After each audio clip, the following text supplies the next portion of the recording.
Secular Gujarat ન્યૂઝમાં આપનું સ્વાગત છે। રાધનપુર ખાતે આવેલ દૂધ શીત કેન્દ્ર ખાતે બનાસ ડેરીના ચેરમેન અને ગુજરાત વિધાનસભાના અધ્યક્ષ શંકરભાઈ ચૌધરીના અધ્યક્ષસ્થાને દૂધ દિન અને મહિલા જાગૃતિ કાર્યક્રમ યોજાયો।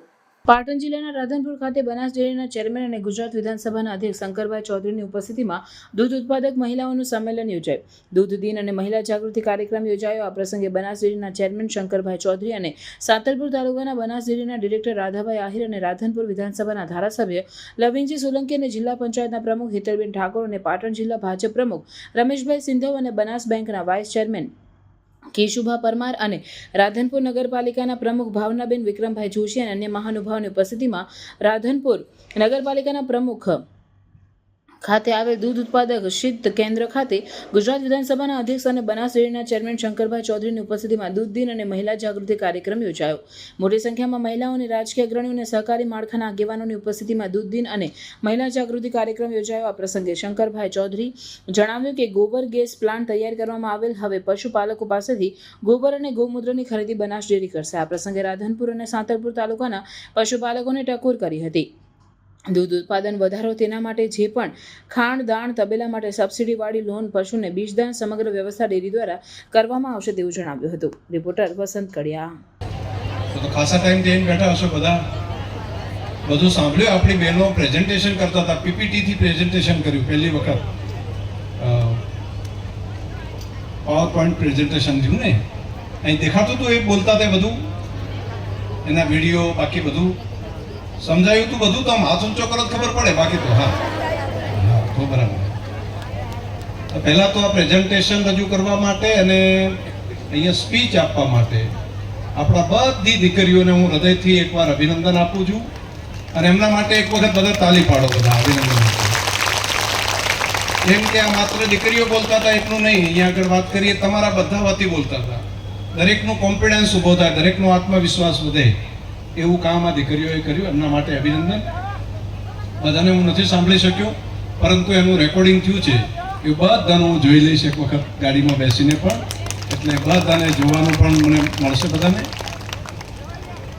એક આપણે એમડી શ્રીએ વાત કરી, ઘણી બધી ચર્ચા કરી, આપણા લવિંગજી ભાઈએ પણ વાત કરી, અને આજે આપણે સદભાગ્ય છે કે આપણા કાર્યક્રમમાં જિલ્લાના પ્રમુખ માન્ય રમેશભાઈ સિંધવ એ પણ બધાની વચ્ચે આવ્યા છે। રમેશભાઈ આ બાજુ આવો, બધા ઓળખે તો ખરી, આમ દીકરી તું આવી જાય, જિલ્લા પંચાયતના પ્રમુખ છે ને રમેશભાઈ સિંધવ છે, જિલ્લાના પ્રમુખ છે, એ પણ અહીંયા આજે ઉપસ્થિત છે। લવિંગજીને તો તમે બધા આવો, લવિંગજી એકવાર તાલીઓ ભલામણા પડાવો હોય તો।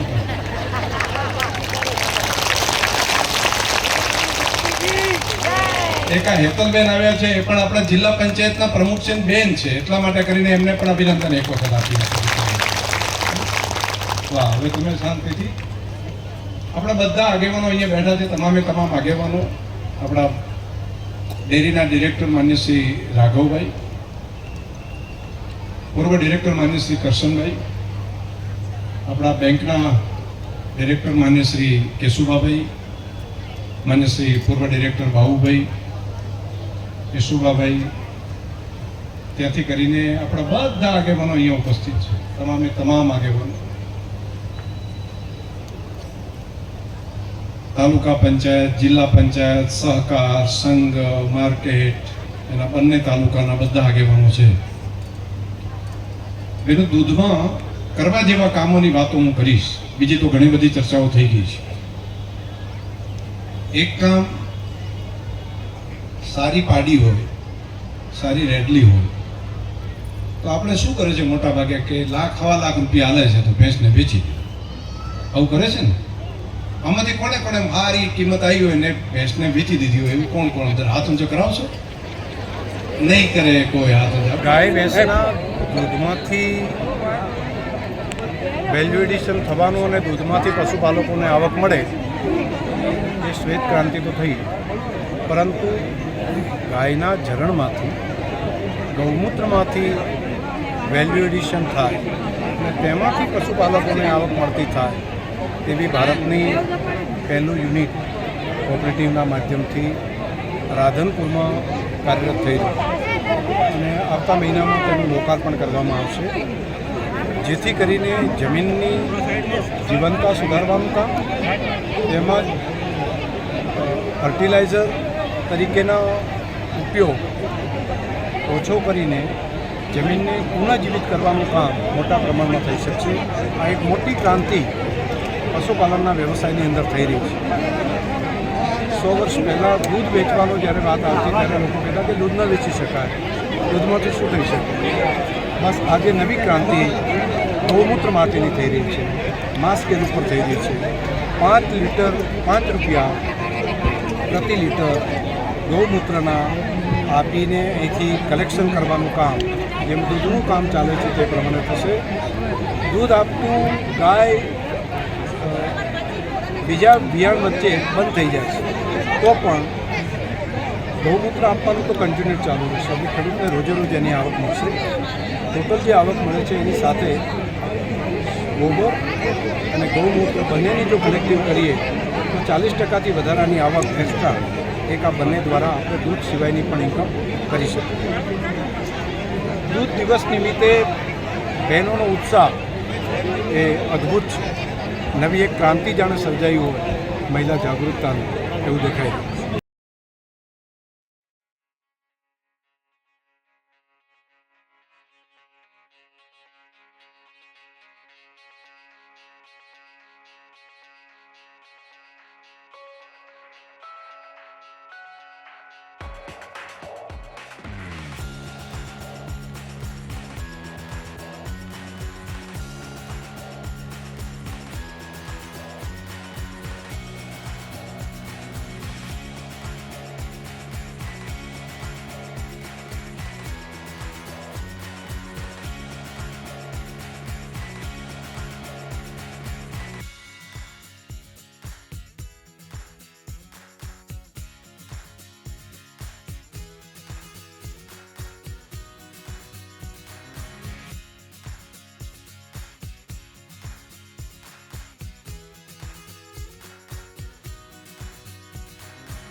સમાચારોની અવનવી અપડેટ્સ માટે જોતા રહો સેક્યુલર ગુજરાત ન્યૂઝ.